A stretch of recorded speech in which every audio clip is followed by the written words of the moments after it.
Well, hello, everybody. Welcome to another live stream of the History of podcast. Today, I'm joined by Professor Dennis MacDonald and Professor Robyn Walsh. And today, we'll be discussing the Gospels using literature like Homer and Virgil. As I was real quick, I just want to say thank you both for joining me today. You're welcome. Yeah. Thanks for having us. Yeah, thank you both for joining. When you look at the Gospels, when you both look at the Gospels using literature like Homer, Virgil, and other texts resembling them, or in their category, Greco-Roman literature in general, what are the Gospels doing when they're using those kind of texts? Are they trying to reimagine Jesus in their own image, like imitating Greco-Roman heroes? Like, what is going on there? Why reimagine Jesus or embellish Jesus using literature like that? What is the goal? Would you like to start, Dennis? You're at the top right.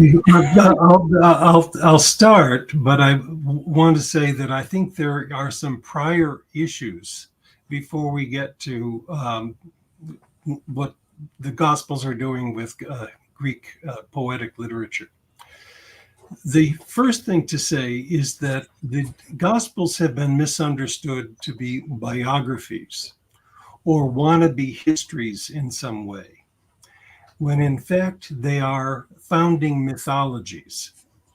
And if you think of them in terms of founding mythologies, like Virgil in the Aeneid, then you have a different hermeneutic and a different set of expectations, a different set of antecedents. And I think that you could say that Matthew comes the closest to being a biography. The Q document probably is somewhat close to that, but mostly a collection of sayings. But Mark and Luke surely are founding mythologies. And so if you think that these are biographies written by people who are in traditions that are remembering Jesus's memory and legacy and trying to record it, you have one set of criteria for assessment. You are interested in traditions and so on. If you think of them as founding mythologies that are written over against the other mythologies in the empire, then you have a new set of considerations. So that's one thing that I think Robyn has helped us understand. But I think there's a prior question, and that is, Jacob, why have other people not seen these things? And I think part of it is that question of genre misidentification. But it almost no literature on the New Testament prior to the 21st century has talked about these as founding mythologies that they have some affinities with what Virgil has done with the Homeric epics.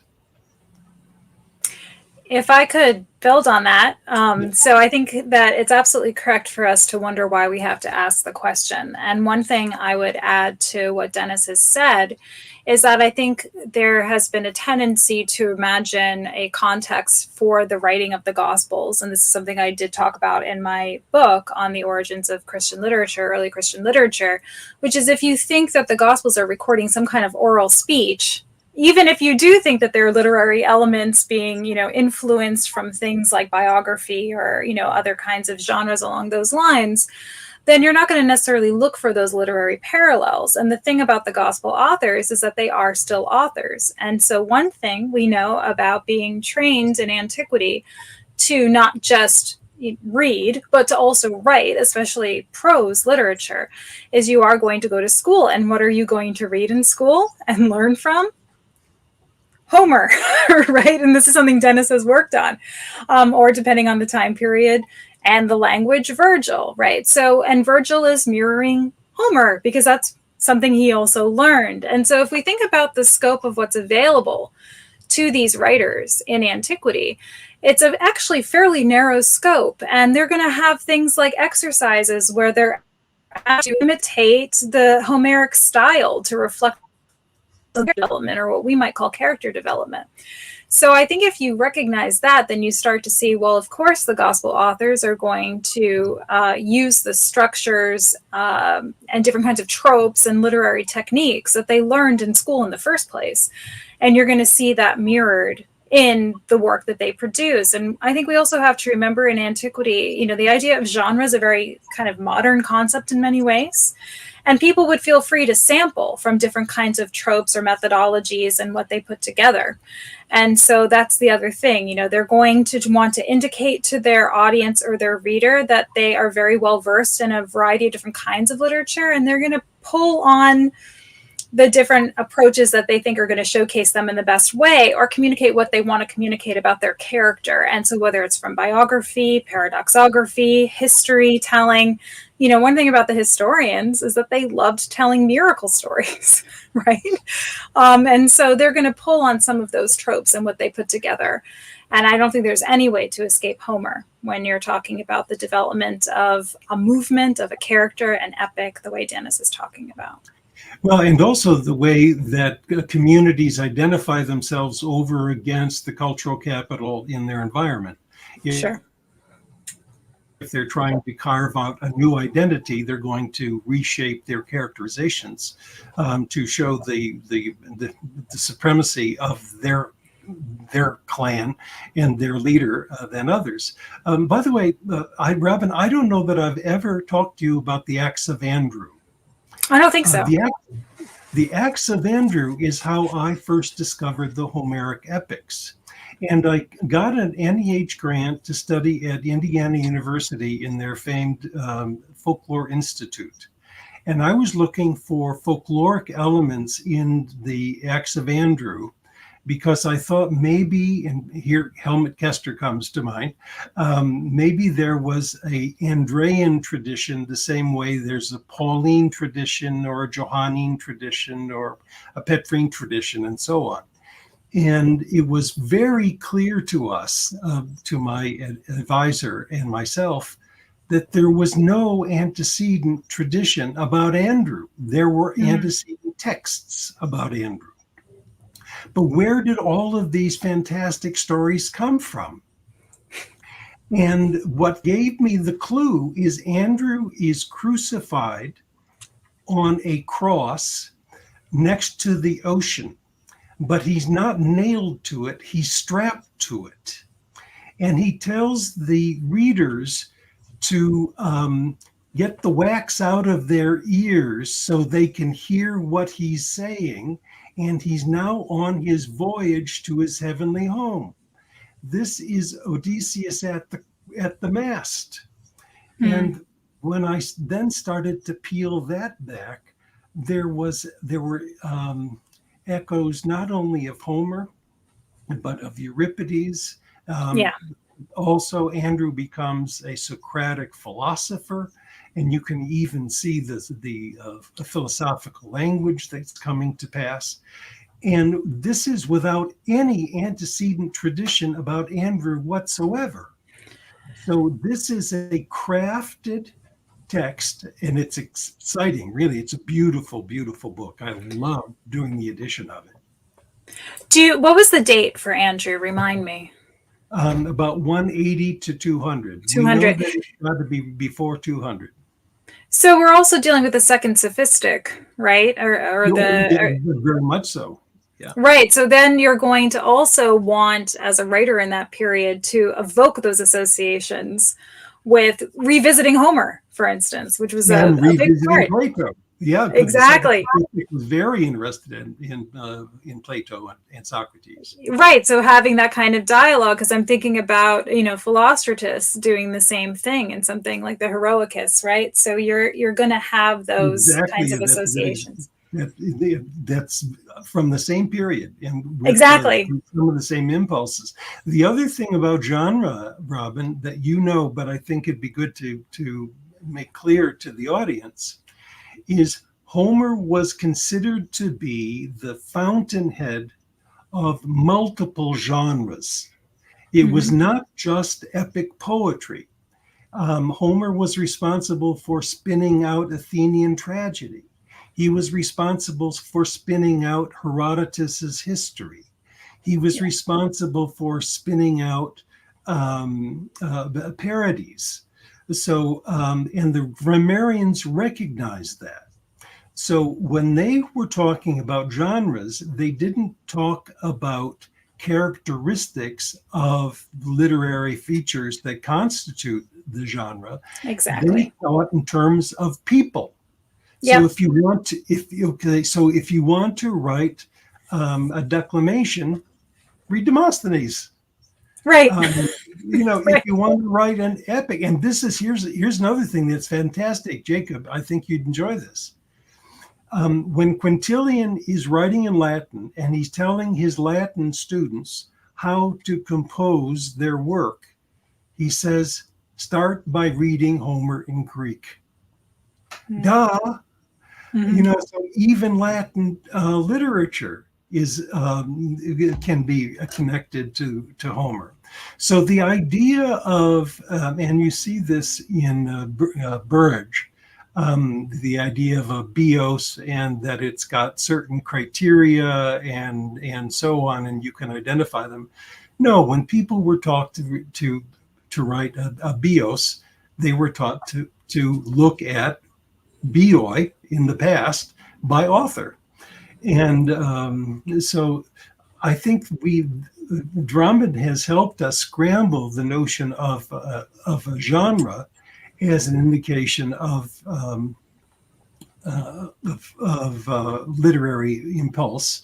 But that's why I'm interested in this business about a founding mythology.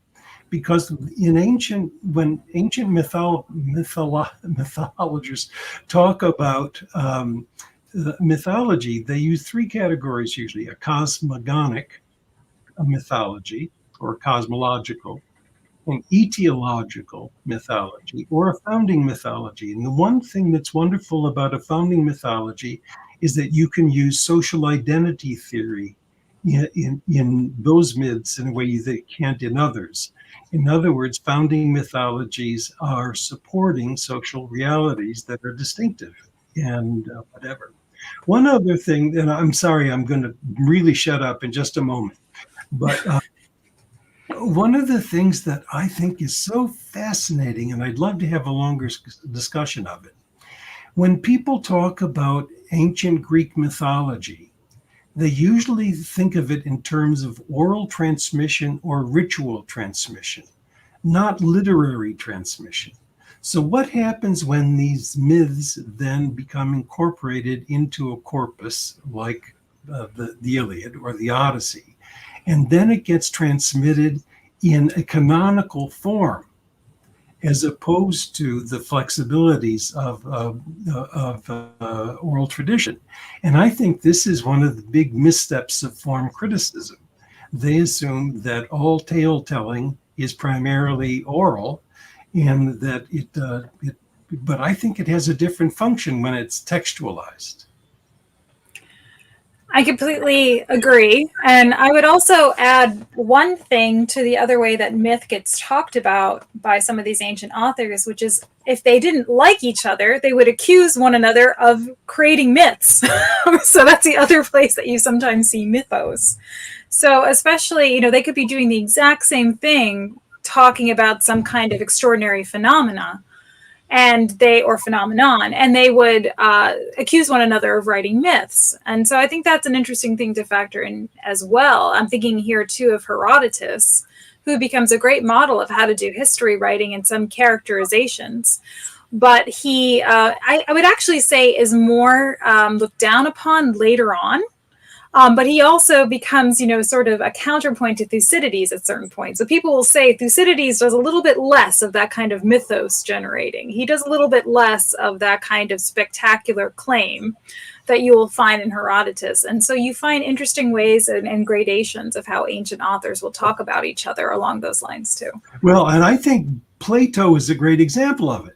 His Socrates says, let's get rid of these myths in Homer because soldiers are not going to fight if and this and that. But let me tell you about the myth of Ur. Then he has his own mythology that's about the netherworld and going to Hades and coming up with all these the characters that you have in Hades, including Homeric characters. Yeah. So on the one hand, you can say that the other team's stories are myths. I've got a myth for you, baby. Exactly. Or back to what we were just talking about, in the second sophistic, they're going to go back to Homer and find an excuse to say Homer got it wrong. I talked to somebody who told me he totally made this thing up. Now let me tell you the truth. Right. And so you find all kinds of ways in that the people form are... of a myth. The truth is exactly in the form of a myth. Yeah. Exactly. So they're all playing with these ideas, and the gospel writers, I think, are absolutely in the thick of it. The book that I'm working on now is now called Feuding Gospel Authors. And it's been so much fun to write these 70 apocryphal epistles of the gospel authors writing to each other. And there you see a combat of mythologies. So the author of the Q document really is pissed off at Mark for all of his Homeric mythologies, because there's almost nothing of, not entirely, but there's almost nothing in the Q document to suggest Homeric influence. But anyway, so the gospel authors don't agree with each other on how to mythologize Jesus. I think that's right. Yeah, no, absolutely. So what's your project related to this these days? What are you? Me? What are you, yes. Well, right now it's right here, actually. I am writing about Philostratus.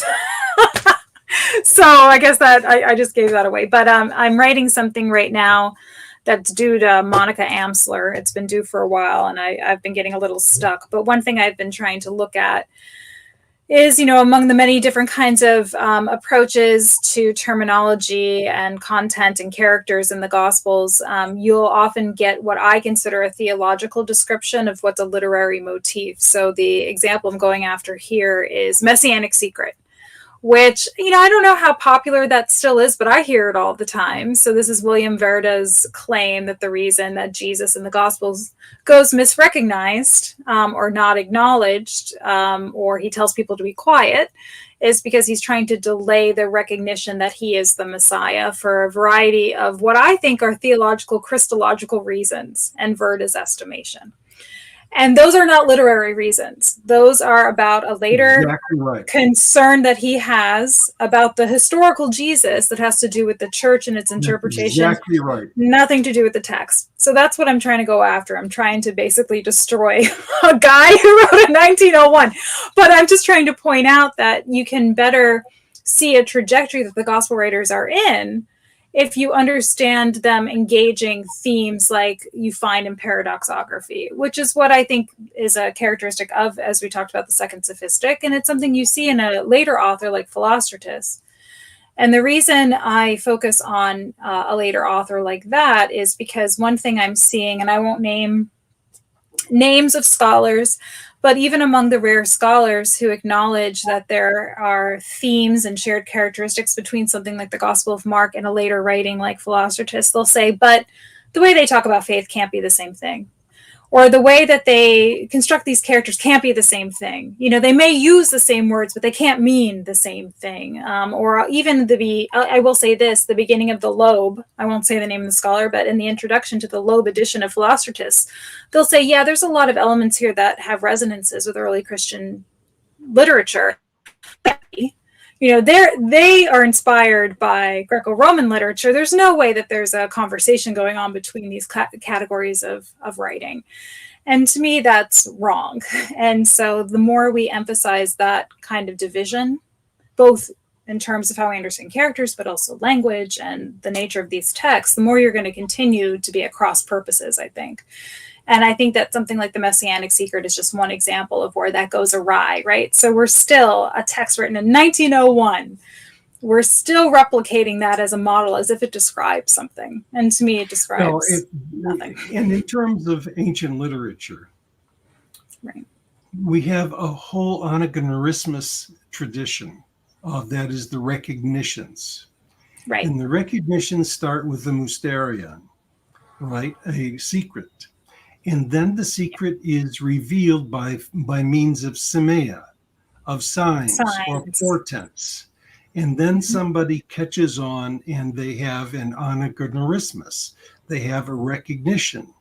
And that appears, of course, in the Odyssey with Odysseus in the last half of it. It doesn't appear, curiously at all, in Virgil. But it also doesn't appear in Philostratus. If you take a look at I'm not an authority on Philostratus, but I had a student who was looking for that in more Bioi. And it's not characteristic as a rule. Now, Josephus has an example of it himself in writing about Judaism. So that you have a mysterion that is revealed by semea, and you have an anagonismus. And it works great on the stage because in Athenian tragedy, the audience knows right from the opening monologue something that the characters do not know. So the characters are living in a mysterion. Then the audience, or the chorus and the audience, know what the anagonismus is going to be. Then you have a series of semea, or portents, or signs, that lead then to the final recognition. A good example is the Bacchae, where Agave realizes she's killed her own son. And what is the sign for that? She's carrying her son's head on a thyrsus. She's just beheaded him. So this idea of this messianic secret being theological is really, it just doesn't have any place in the history of ancient recognitions. It doesn't at all. But I mean, I did a whole engram study, how often, because I just feel like it's still used as a mechanism for explaining Mark's gospel, as if it's just taken for granted. Oh, well, that's the messianic secret. But to me, that has no propositional content whatsoever, except, and I've been rereading Verda in the German as well as in the English, just to see, what translations people have been working with. And I've never seen somebody spin their wheels so much. And, it's repetitive. Yeah. Yes. I don't want to call out, it's not my style, but I mean, I've been very, very frustrated because he just says the same thing over and over again and repeats the thesis. And he'll give you examples of where, Jesus was quiet, or, tells people to, not reveal his identity. But the funniest thing is he begins that piece. You could tell there's like something in the Freudian soup there when he's writing, because he keeps saying, scholarship of this age tends to psychologize Jesus, psychologize the gospel authors. I'm not going to do that. But then he proceeds to do that for about 200 pages. So I'm just trying to re-examine this because, to your point, I think there are other structures that we could look at, literary structures and character development as well, that helps us better understand. There's what you've pointed out in your work. I think we talked maybe last time too, I have a piece forthcoming about thalma. So this idea of wonder, but also being awestruck. So the example from Virgil is Camilla. She marches into a town and people are bewildered. They don't know what to say. They don't understand what they're seeing. They're dumbfounded. And she is a thalma. She's a wonder. And so when Jesus comes into, a scene in Mark and people are dumbfounded, they're awestruck. They're going out of their minds with bewilderment. It's very, very similar kind of. Because they are confronted with the semeion. Right. And they don't understand what the semeion is. Yeah. By the way, a more common word in the New Testament for miracle is dunamis. Power. Power. Yeah. And of course, those acts of power are supposed to be semea. They're signs that there's a supernatural power that is behind them. And so Jesus is, channeling that power. Yeah, that's what happens in Mark 5. When he heals the hemorrhaging woman, it's dunamis that heals her. Or in Mark, where did he get his Sophia and his dunamis? Yeah, exactly. Where did Jesus get? Yeah. Yep. We've been rambling, Jacob. Yeah, do you have a question? Yeah, help us out. Oh, no problem. I loved it. I love it. Why do you both think that a lot of other scholars might be very hesitant at looking at these parallels between Homer and Virgil and the Gospels? What do you both think causes their hesitation or reluctance to notice that? You want me to start again? I mean, I'll just reiterate at least one thing that I said before, which is it says something about the presumptions that you bring to the composition, to how the Gospels were composed or why. So if you assume that they're an oral tradition that's being recorded, to think that there's some kind of literary framework that's structuring the stories being told agitates against this idea of it being oral tradition, right? Because now you're bringing it from the realm of some kind of, verifiable origin, possibly to the historical Jesus, to a literary art form, right? That's taking on certain kinds of, what word do I want to use? I'll just use technique. Let's be safe. But, if it's deploying some kind of literary technique, that technique seems to overlay the hope that there is an oral story at the root here. And so I think that causes some discomfort. I'm convinced that I think that's helpful, and I think that's right. But I think the ignorance about this business goes way back into the history of the discipline. The tools that New Testament scholars use, from their their critical editions of the New Testament. I'll give you an example. There are thousands of parallels to the Hebrew Bible that are indexed at the end of the Nestle 27. There are 5 that are from Greco-Roman literature. Now, come on, let's be a little, so the tools of New Testament scholarship are not equipped for this. If you take a look at the lexica, or my favorite one is the Anchor Bible Dictionary, 6 volumes, 2 columns on the Bible. There is no reference to Virgil. There is no reference to Greek poetry. There is reference to Homer. And I quote, Homer, equivalent of a bushel basket, see weights and measures. There is no reference to Homer.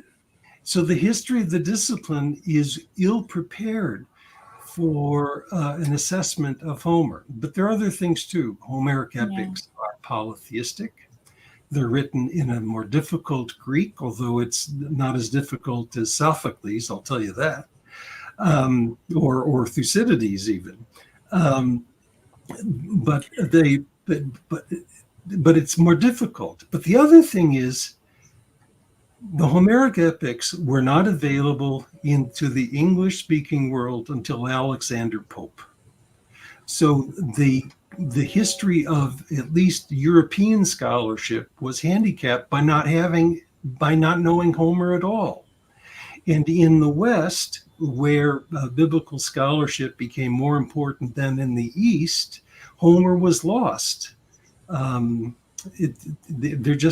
were no texts available. People, when Shakespeare talks about the Homeric heroes, he knows of them from Latin digests. He doesn't know them, or from Virgil's Aeneid. That's also the case. But I just think that there's so much inertia in biblical scholarship because of its own history.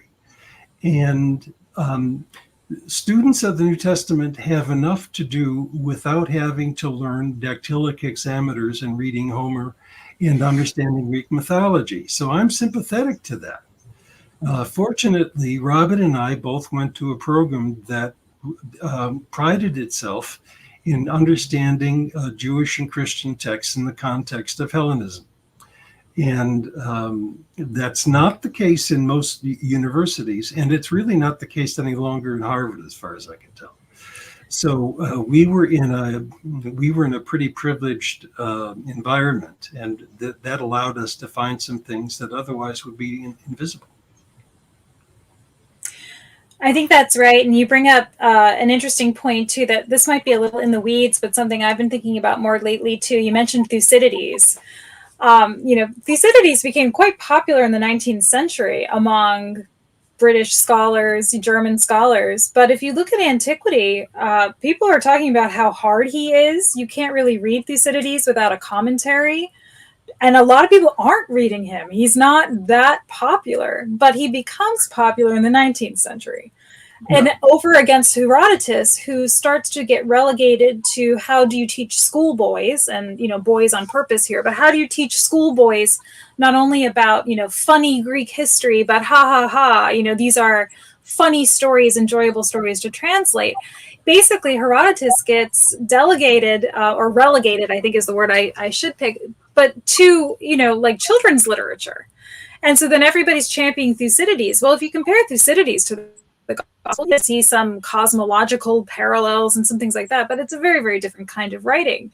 But then we forget that in antiquity, nobody liked Thucydides anyway, right?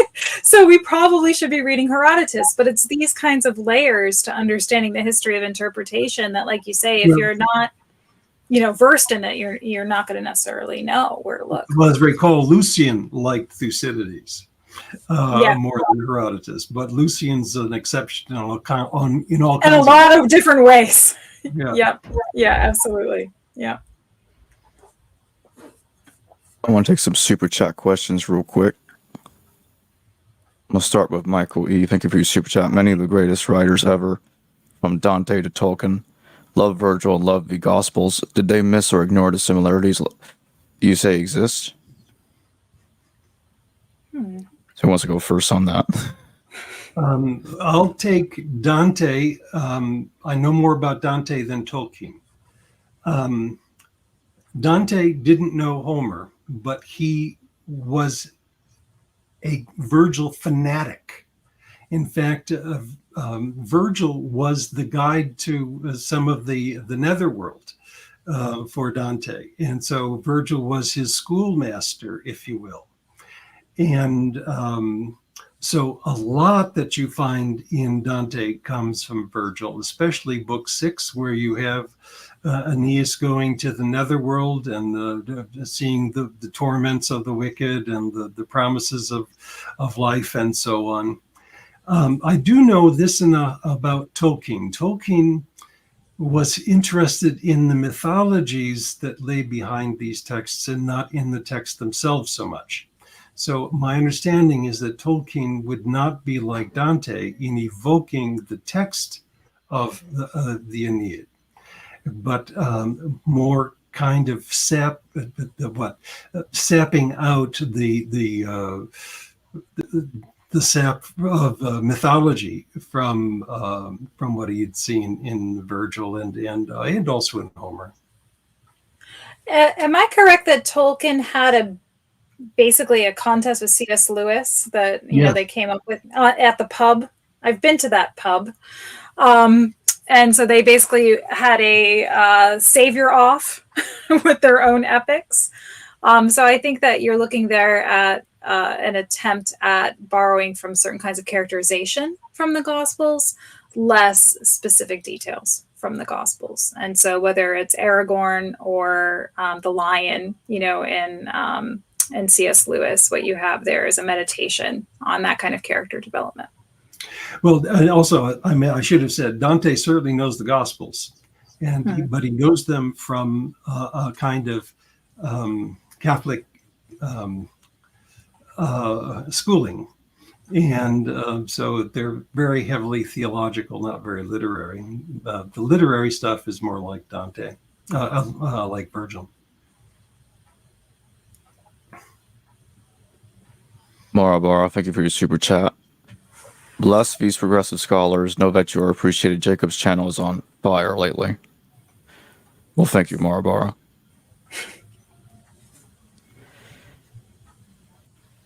Derek from Myth Vision Podcast, thank you for your super chat. Here's some love for bringing my favorite scholars on the show. Well, thank you, Derek. Derek owes me an email. I talked to him 10 minutes before this podcast. I talked to him. Oh, okay. You know, he's So now he's in around. Florida. Yeah. Oh, he already made the move. All right. Yeah. That's great. Welcome. Greg Helton, thank you for your super chat. In this live stream, Roman and Greek literature have been mentioned. What are the differences? Is Roman literature meant to benefit real people more than Greek? Is Greek more about philosophy and archetypes? I feel like I should let Dennis start this one because of his work on mimesis. Dennis? I think Roman literature was more identified with being Roman than Greek literature was with being Greek. And that sounds a bit strange. But beginning with Virgil and then going on, the Romans were parasitic with Greek literature in large measure to show that, and here you have Philostratus and others, trying to show that Romans and Greeks were either similar to each other or Romans were better. So I think there's a kind of parasitic quality to Roman literature that you don't have in the Greek.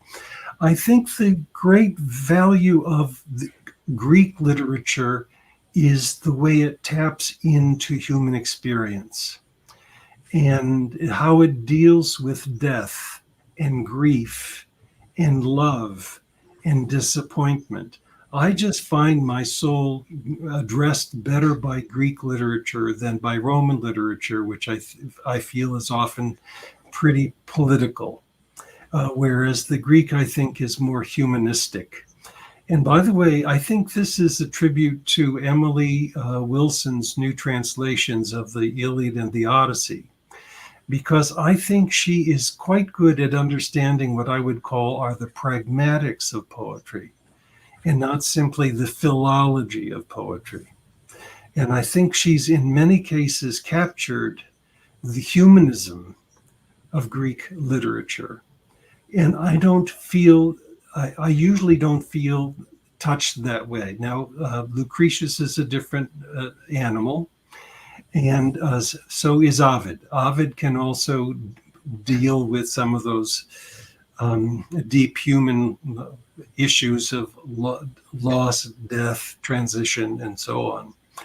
But I would tip my hat somewhat more gracefully to the Greeks. I would say parasitic is the right word for what's going on with the Romans. And I think that they are looking to give themselves a greater antiquity than maybe they otherwise had. So in being parasitic, they're reflecting on that kind of literature. And it's not just literature, it's art as well. And they're doing something similar with the Egyptians, for sure.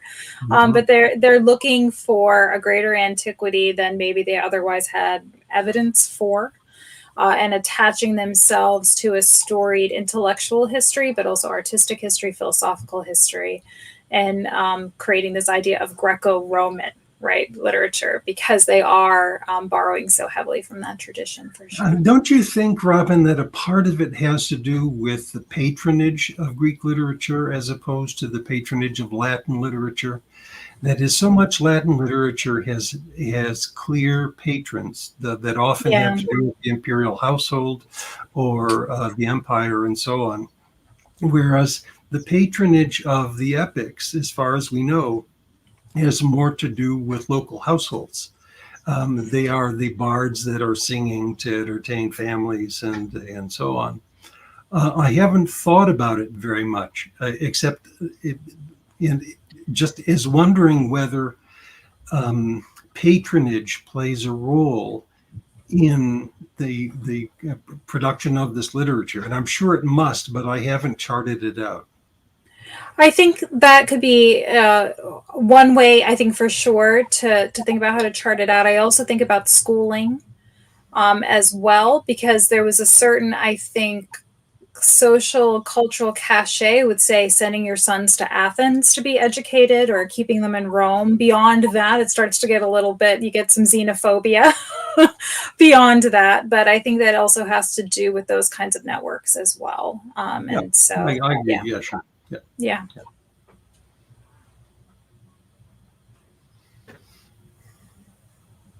I Fish in a Tie, thank you for your super chat.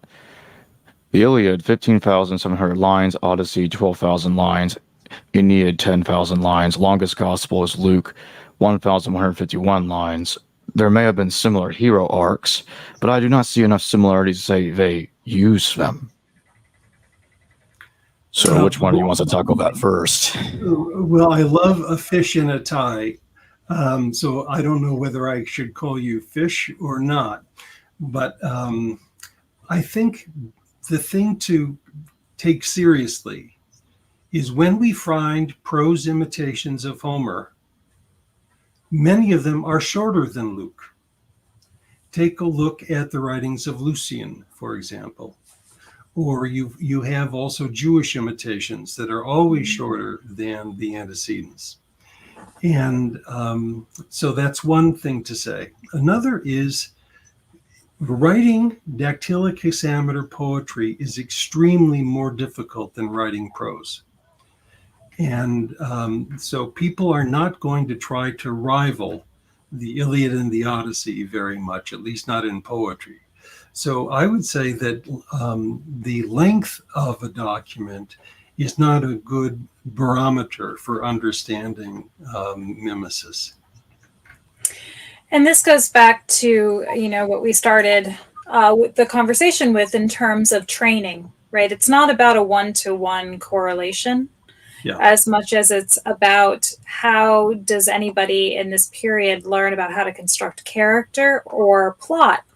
And so if I could draw a modern analogy in the 20th century, I think the way that some scholars have phrased it is that after Hemingway, he changed the furniture in the room and you had to deal with that new geography of the literary landscape after Hemingway, right?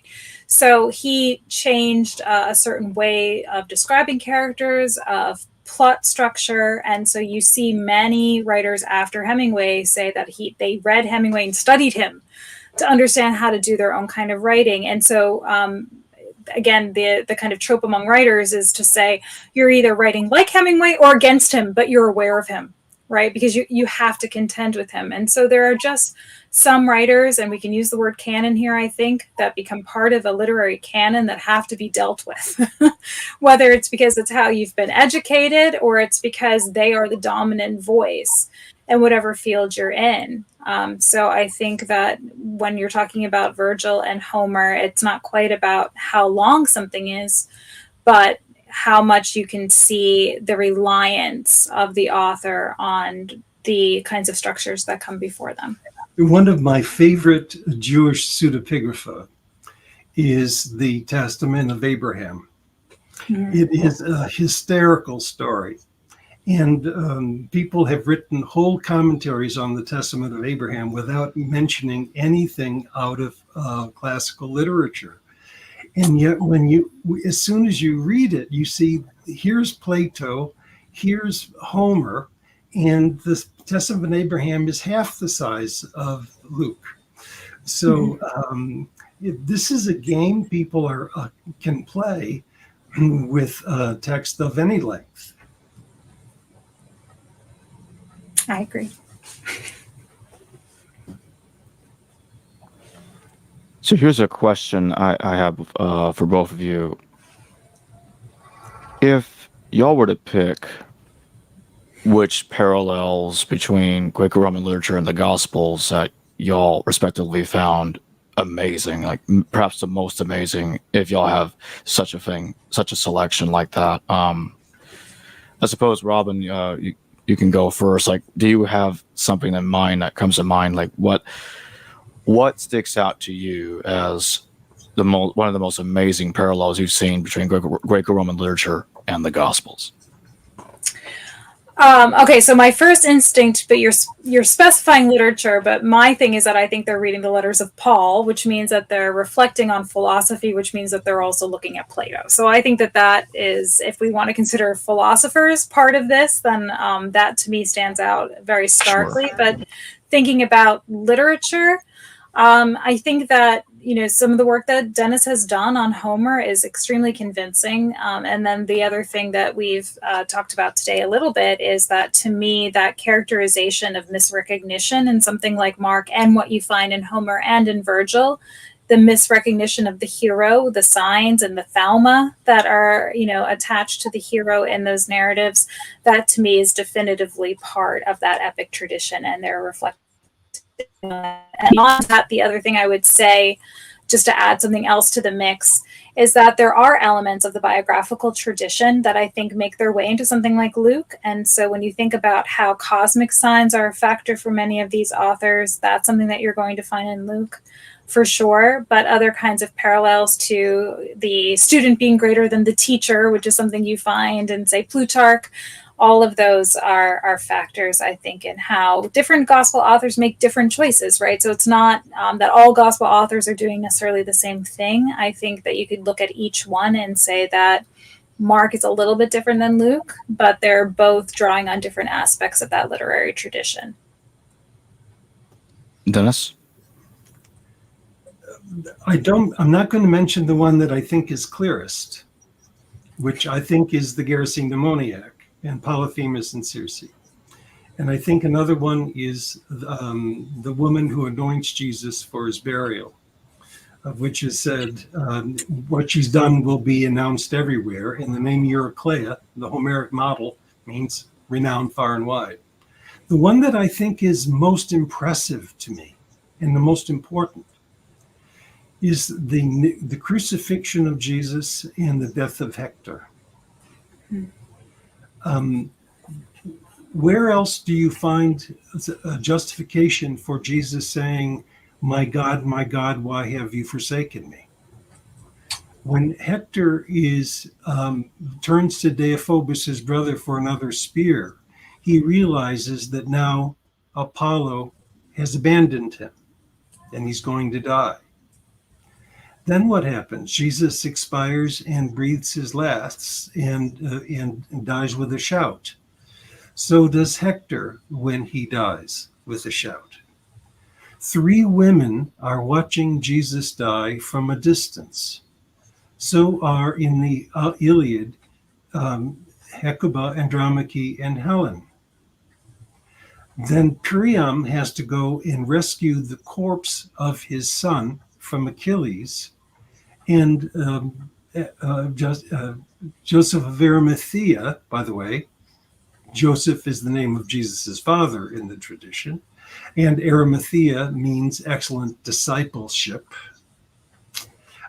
He rescues the body, he dares to rescue the body of Jesus.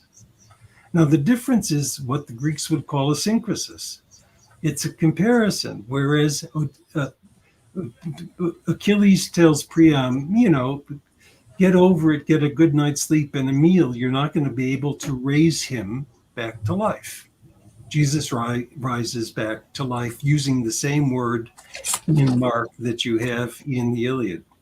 So I just found that to be extremely important, and also important because the last story in the Iliad, in the Aeneid, is the death of Turnus. And Turnus realizes that his nymph sister, Juturna, has abandoned him.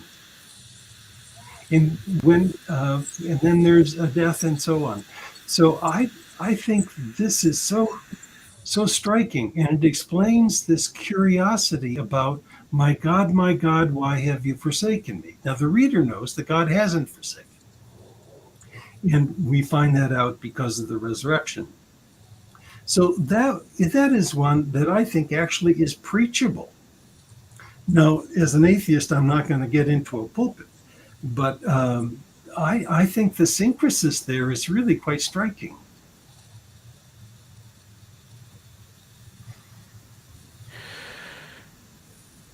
So I'm going to take this super chat just real quick.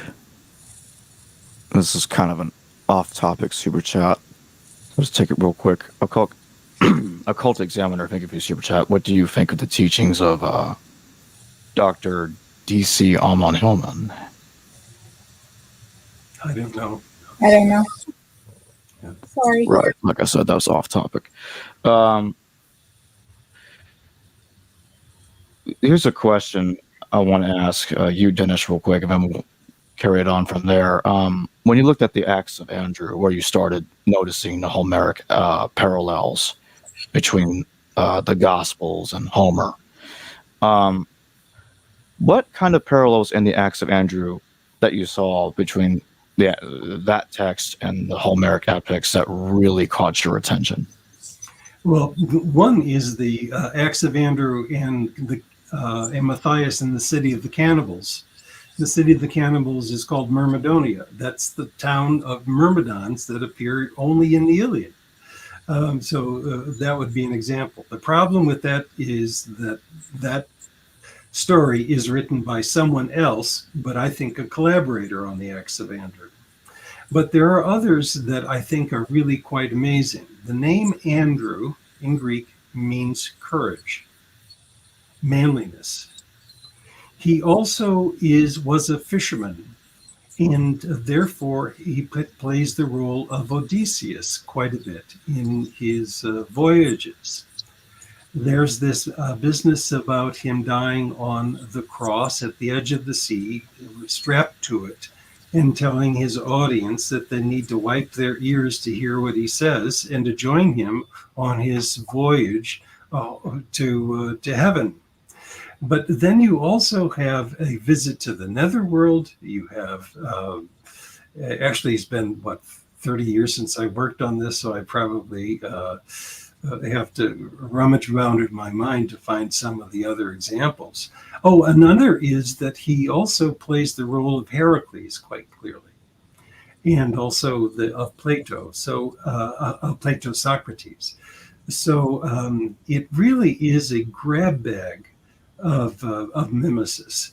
And of course, because there's no previous Andrean tradition, he's going to get these stories from somewhere. If it's not oral tradition, it's Greek literature. And he's doing so to portray Andrew as superior to the Greek gods and deities, similar to the way the Gospels treat Jesus. By the way, I want to, if I want to address Robyn, I want to thank her for revealing the history of gospel scholarship in particular that goes back to German Romanticism.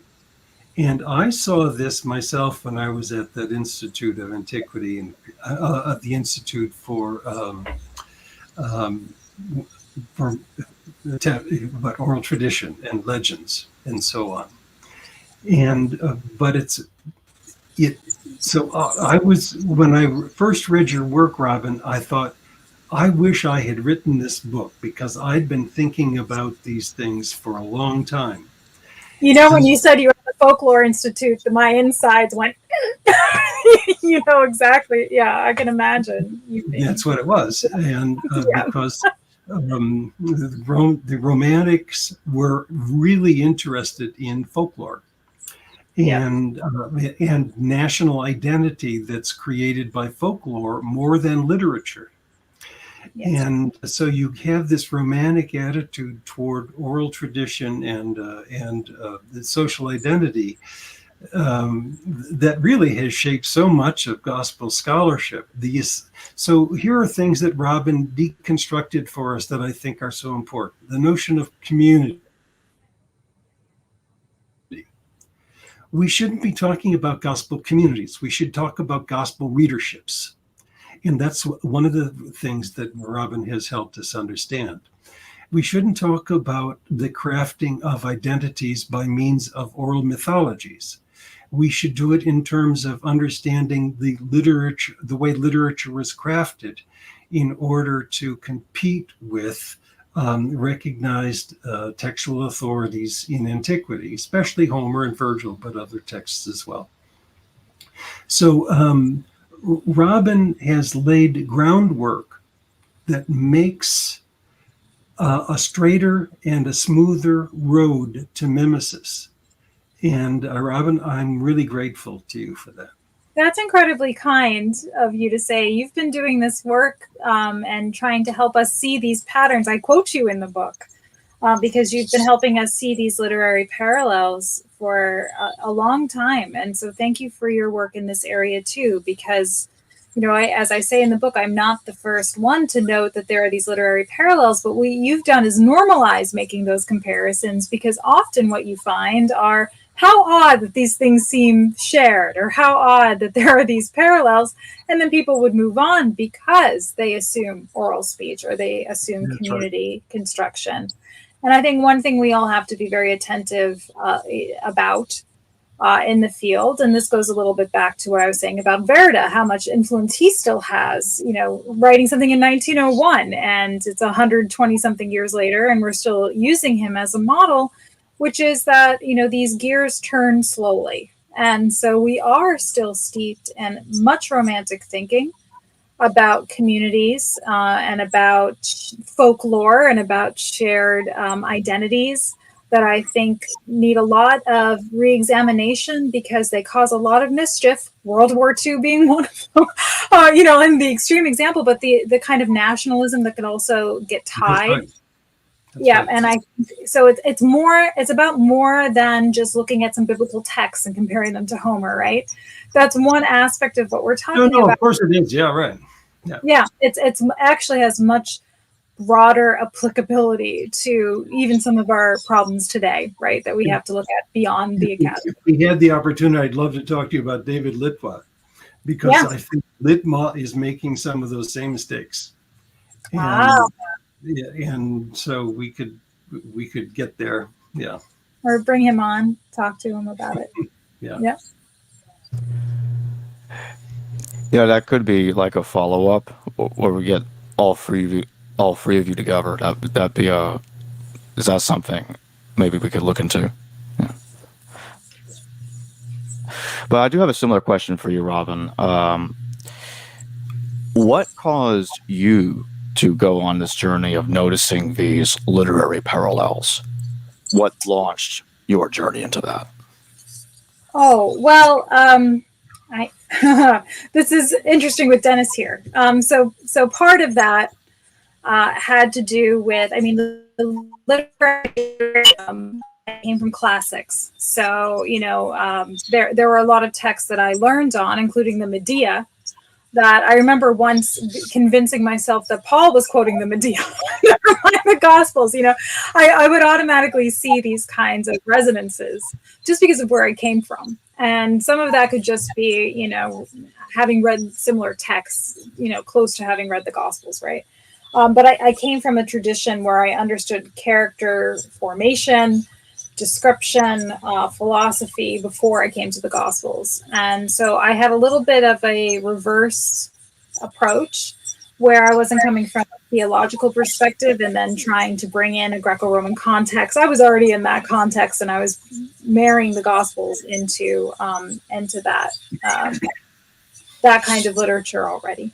But the other thing, and the reason I mentioned this is interesting with Dennis here, is that because I went to Harvard Divinity School and I worked with Helmut Kester, I was very aware, and he was, I should say, he was very good to me as a professor. I, you know, was a research assistant of his, but I didn't agree with him on a lot of things.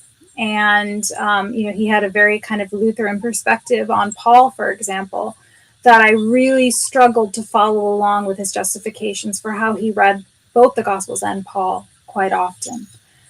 So although he contributed much to the academic study of religion, and, you know, we have to keep that separate from his personal life, which is a whole other issue, which is something I think that is also important to recognize. But he was coming from that German Lutheran tradition that had a very definite idea about how you do things. And if you disagreed, then you weren't going anywhere, right? Like you weren't going to move on. So I understood that there was something going on in the social structure of academia itself that was problematic. And that gave me the feeling that this field needs a lot of help and there's a lot to do. So I can remember where I was when I thought to myself, well, I could go into classics. I could, I had planned to be a physician. I could still go to medical school. It's not too late. Or look at all the stuff that there is to do in the field of New Testament studies, because it just, the structures that have been put in place have been so restricting. That there's so much for us to say and do, and really I had limitless ideas of how to approach it. So I don't want to belabor it too much, but that's the medium version. I have a Helmut story that squares with that. He asked me to do a Bible study for his Lutheran church in Cambridge, mm-hmm.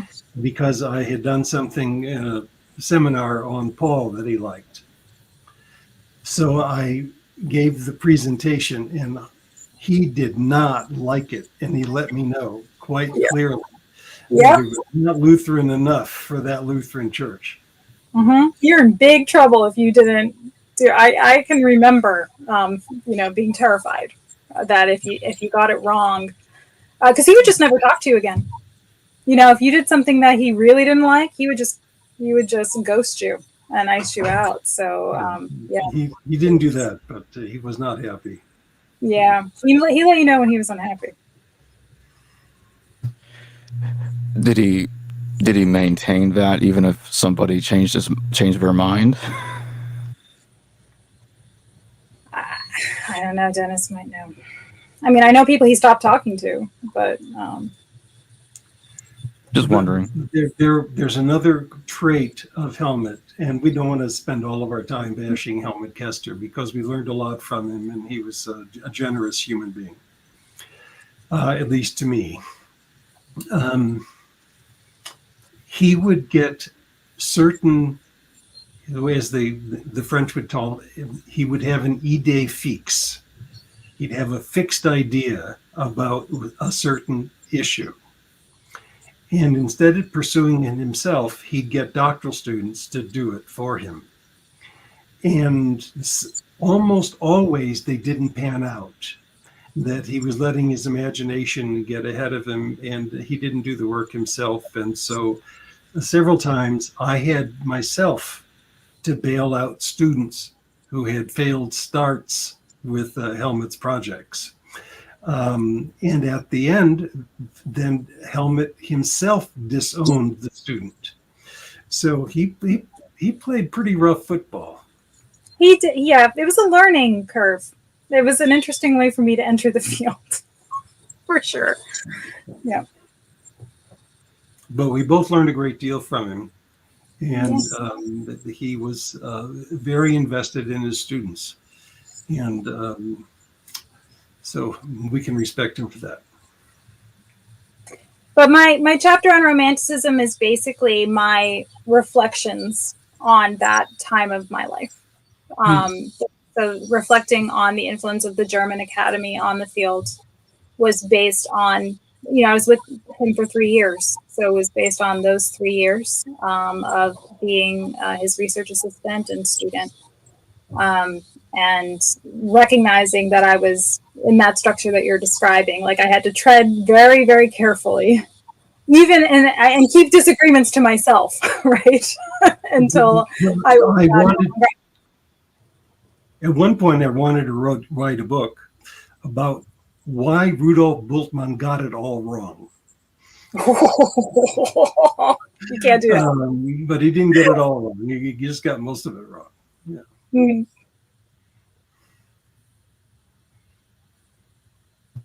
I Fish in a Tie. Thank you for your super chat. To be clear, do you believe the Gospels are completely works of fiction, or did the Gospel writers use Homer as a template? My God is Psalm 22:1.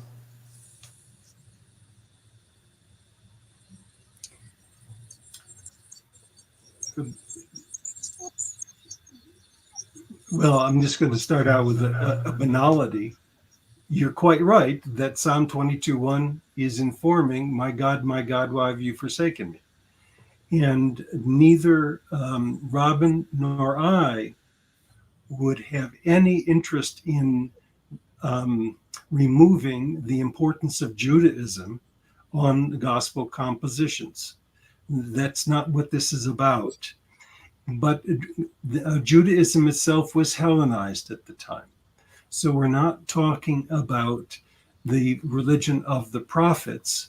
We're talking about the religion of Josephus and Philo and other contemporary Hellenistic Jews who were not embarrassed by evoking Greek literature in order to help an understanding of Judaism for their time. So I think we need to talk about and probably be clearer about social hybridity and religious hybridity in the composition of these texts. And it's what makes them so exciting in a way that we're... Robyn? Yeah, no, I, Paul's another one, right? We have to just remember, these are writers writing in Greek. I mean, even Paul is using the Septuagint, the Greek translation of the Jewish scriptures. And so we have to avoid what some scholars have called the Judaism-Hellenism divide. We tend to imagine these things are separate and they are not. We also have to reimagine, back to this idea of, what questions do we bring to the texts, and what do we want them to answer? The Gospels, if they're being composed to provide some semblance of a history of the man Jesus by the time they're being written, they're going to defer to certain, again, tricks of the trade, of both the literary trade, but also they're going to defer back to the sacred scriptures at the time to give you an indication of the importance of an event, of, how to frame a particular, teaching of Jesus, or, in this case, some kind of proclamation that he makes. The gospel authors are not necessarily trying to tell you a history the way that we understand history today or what we want from history today. There was a different kind of latitude with these texts, and they were not obligated, while writing, of course, within some kind of literary tradition, they were not obligated to answer the questions we have for the text in 2024, 2025, right? They're reconstructing a history of a type, but with reference to the literature of the age. And so that's what that's doing. A good example, in my view, is related to my reconstruction of Q, which isn't everybody's reconstruction of Q. But I think the Q document was informed primarily by the book of Deuteronomy. But and you have lots of quotations of Deuteronomy. You have the disputes related to Deuteronomy in the Lost Gospel Q, or the Logoi of Jesus. But the point is to show that Jesus is superior to Moses. And so that the fact that you're evoking Jewish texts doesn't mean that you're uncritically congenial to them. Rather, that you're attempting, again, in this case, for a splinter of Judaism, the Jesus movement, trying to renegotiate what it meant to be Torah observant. And to do so, they needed to take the legacy of Moses seriously, but to reshape it. So, for example, John the Baptist is the most wonderful person ever born of women, but he is less than the most innocent in the kingdom of God. Now, if John the Baptist is better than anybody born of women, that's going to include Moses and the prophets. Thank you very much. And so John is, more important. So I think the issue of engagement with Judaism is an agonistic as well as a sympathetic relationship. So competitive as well. It's competitive as well as positive. So you're quite right, Mr. Fish, to raise this question of the importance of Judaism in the text. I think Robyn and I are both trying to say that Judaism at the time is Hellenized, and that evoking the biblical text is a complex business, and it's not always sympathetic. Sometimes it's agonistic or competitive.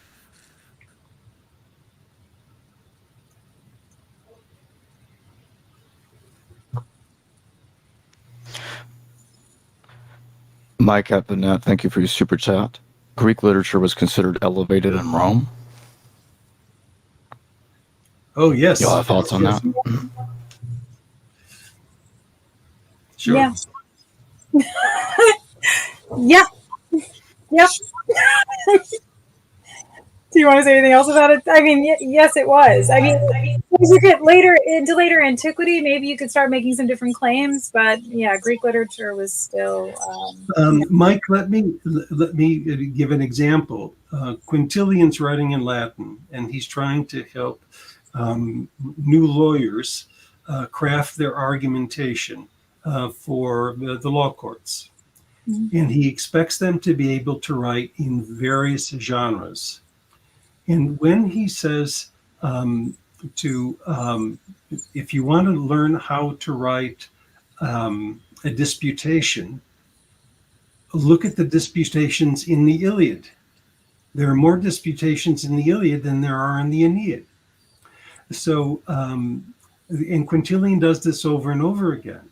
So if you have a declamation, okay, go to Demosthenes. Oh, you might want to do Cicero too.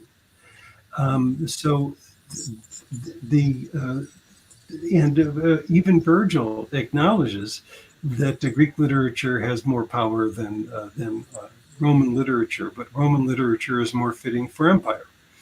So no, there certainly is an appreciation for Greek literature, but of course there's criticism of Greek literature as well, and that's what one should expect with social change.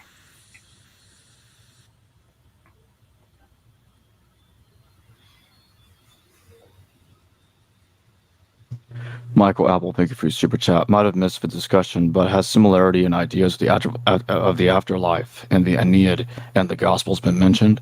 Hell in particular. Did you say something about that, Dennis? At some point, maybe with the Dante. I did, but go ahead.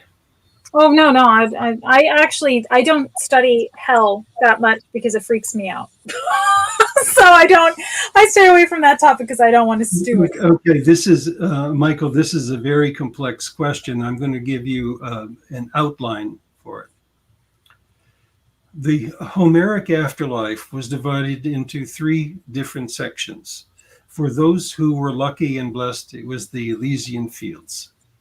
That is an island of bliss. For most of the dead, there was the House of Hades, in which the disembodied souls were forever stupid, except for Tiresias and so on, but they still had some kind of existence. And Tartarus is a place of eternal punishment for the wicked. Sisyphus and Tantalus would be 2 examples. Ixion as well. Plato comes along and he says that is not a good way to handle religion, because Achilles says in the Iliad he'd rather be a slave on earth than the king of all the dead. So that's not what soldiers are going to want to hear when they're going to, they're not going to be courageous going on to the field, even if they're not Achilles's. If they know that it's going to be better to be a slave on earth. And so Socrates really shames Homer in that way. He tells his students, you've got to start telling these myths. So let's get some better myths out there. And he gives some of his own. Virgil is sophisticated, obviously, and knows both of the Socratic problem and also of the Homeric mythology. And so in book 6 of his Aeneid, he combines them.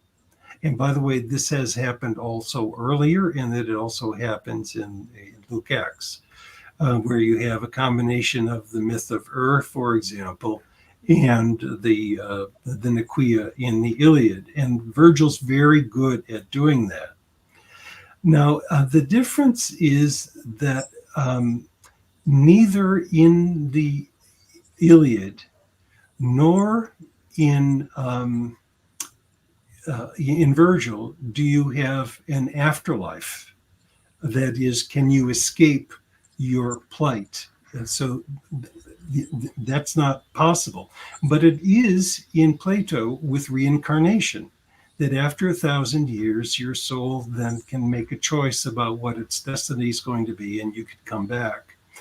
And so Christian attitudes toward resurrection, by the way, included reincarnation because of the Platonic influence, is one of the mechanisms for immortality. But that's the biggest difference, that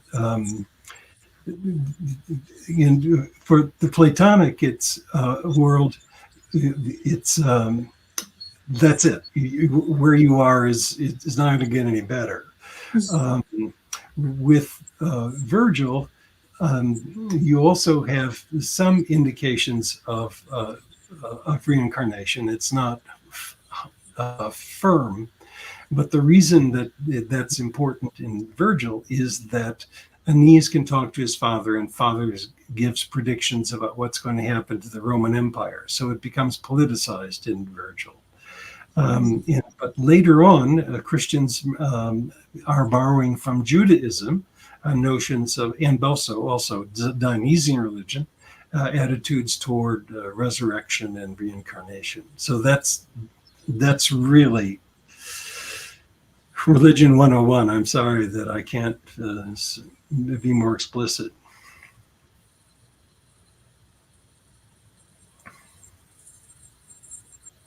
By the way, those are all very good questions. Yeah, I've been watching the chat. It's really lit.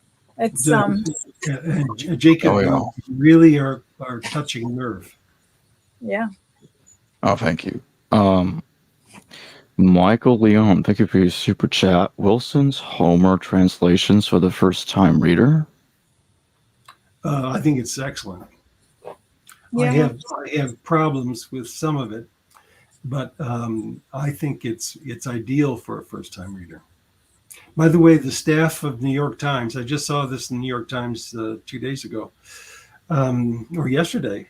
There's a staff group that meets at the New York Times, and they're reading the Iliad by Wilson, and they're having a great time of it. So I think it's good, not just for personal reading, but also for book groups.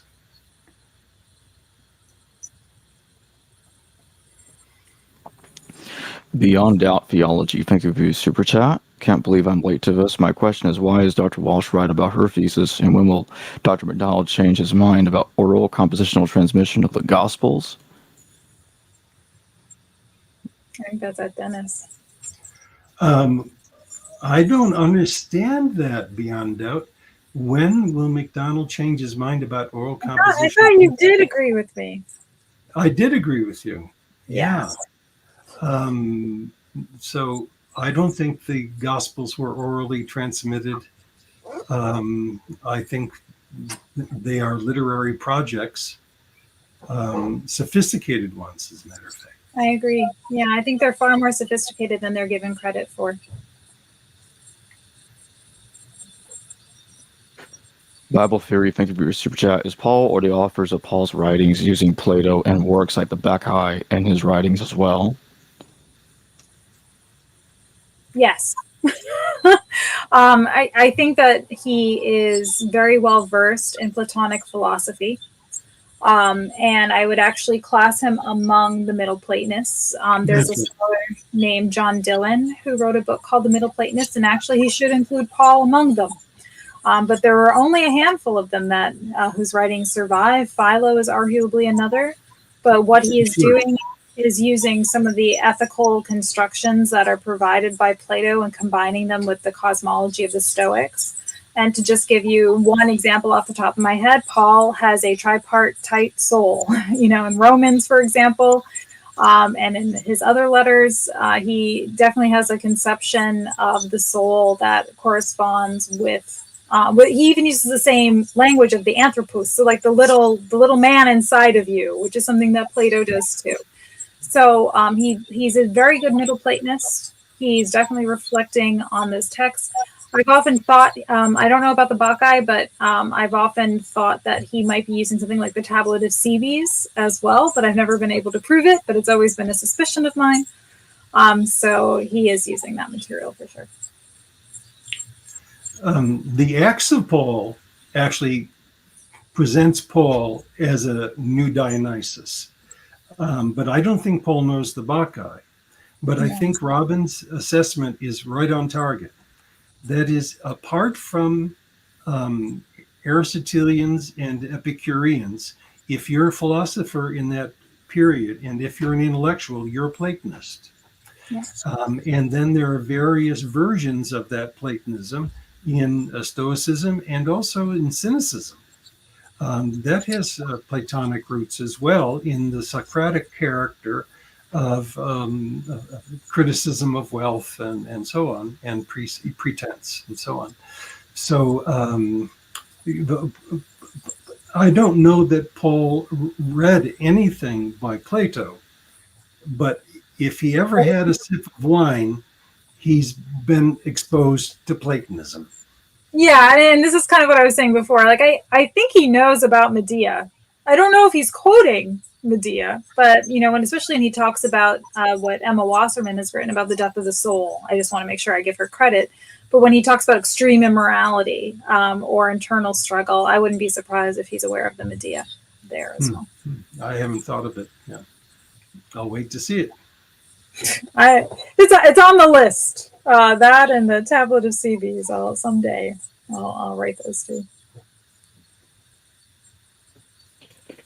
In my closing question for both of you, what do you both think about, like, when did the Jesus movement become deeply Hellenized as to start writing text or thinking about writing text, such as the Gospels, to imitate Greco-Roman literature?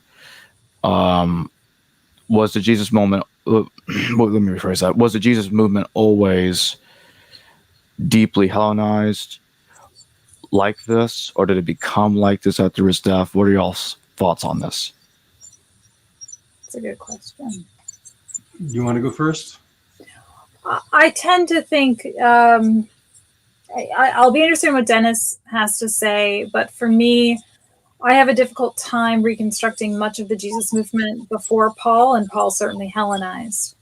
However, I do think from what Paul describes in terms of his conflicts with Peter and James, that I don't think that they intended for the movement to necessarily extend to Gentiles, whatever was going on in Judea and in Jerusalem. And so I do tend to think of what was happening in Jerusalem with that Christ following or those, disciples of Jesus had a little bit more to do with that kind of discourse that you hear about resisting Rome within Jerusalem itself. And Jesus was certainly not the first person to claim a messianic position in opposition to Rome. And so I tend to think that that is more what was going on if we want to talk about the historical Jesus. But, for me, what we call Christianity really begins with Paul. Dennis? In my reconstruction of the early Jesus movement, I'm convinced that there was no Gentile mission at all during Jesus's lifetime. I agree with that. I think there also was not a robust Jesus movement among Gentiles, except with the kind of Pauline strand of it that moved into Europe. And the reason for that is the Q document probably already anticipates the Jewish war. It's written before it. And the Q document Jesus says to the 12, do not go the way of Samaritans, do not go to the Gentiles, go only to the lost sheep of the house of Israel. And the Son of Man will return before you've hit all of those cities of Israel.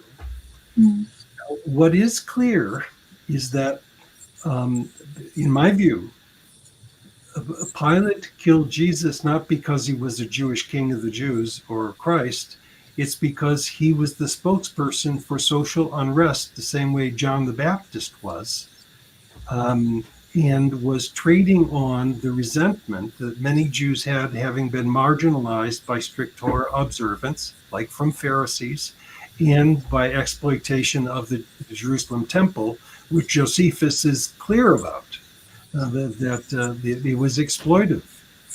And so when Jesus dies, he becomes a martyr for an alternative Judaism that at some point, even perhaps from Jesus, became called the kingdom of God.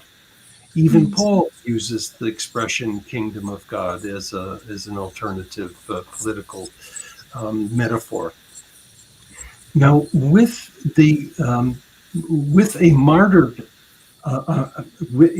what happens with martyrs is that people are struggling to talk about what kind of vindication there might be for the martyred hero, especially if he's a religious character. How is God going to vindicate the image there's a cognitive dissonance that needs to be satisfied. Now, one of the ways that gets satisfied is, I don't think it gets satisfied by looking at Homer or literature, but one way that it might be is through the Eucharist, where the imbibing of Jesus's body and blood has affinities potentially with Dionysian worship, which also is a cult of resurrection and identification with the martyr. Certainly, we can say that there are imitation, and this is true of Paul, evocations of resurrection language, and that Jesus is the first of the first fruits of the resurrection, and now the rest of the things are going to happen. But after that, then I think there's an explosion of an interest in the expansion of Jesus's credibility and importance, so that now you have the title Christos coming in. You have the King of the Jews now coming in after the Jewish War. You have, and so I think you have this explosion of Christology, but not immediately after the crucifixion. I think that there was an evoking of history of religion's models for justifying, for redeeming Jesus the martyr, and to put him into some kind of theological project. But that project is not only Jewish, but it's also Hellenistic. And what we find in the Gospels is the way these authors are able to describe their social realities by making Jesus the ideal prototypical leader and teacher. And again, that's sketchy, but my book that's coming out, I hope, fairly soon, and Robyn has said she'll write an endorsement for it, is called Feuding Gospel Authors, in which I try to show how the gospel authors are really disagreeing with each other in their way they're crafting the Jesus legacy. Looking forward to that. I am too. Likewise. I will take this closing super chat question, and then I'll play the outro. I Fish and Tide, thank you for your super chat. Ask most guests this, thoughts on Talpiot tomb. Y'all have a comment on that? No, I don't. No, sorry. All right. Well, thank you both for joining me today. This was a blast. Yeah, good to see you, Robyn. Yeah. Yeah, it's great to see you, Dennis. Great to see you, Jacob. And anytime. Yeah. Yep. Thank you, Jacob. Yep. Thank you all. Hello viewers, thanks for watching this video from the History Valley YouTube channel. Please don't forget to subscribe and hit the notification bell. And if any of you wish to further support this channel, please consider checking out this channel's Patreon page and becoming a patron, and or donate through PayPal or through Super Chat during your live stream. Thank you.